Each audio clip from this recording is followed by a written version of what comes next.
మరి ఆమె స్టెప్ ఏ విధంగా ఉంటుందో చూడాలి. మరి ఇప్పటికే కేసీఆర్ గారు బుజ్జగింపు చర్యల్లో భాగంగా కవిత గారికి ఫోన్ చేసి మాట్లాడారు. అయినప్పటికీ సఫలమైనట్లు కనిపిస్తలేదు ఆ చర్చలు కూడా.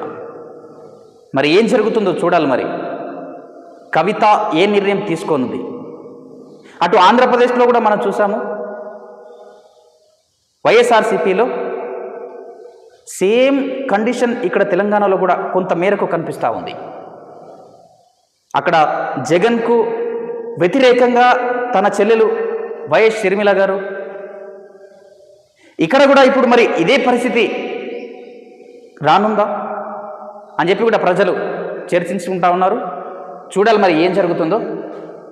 కానీ అక్కడ ఏపీలో మాత్రము సర్ది చెప్పేందుకు పెద్ద దిక్కుగా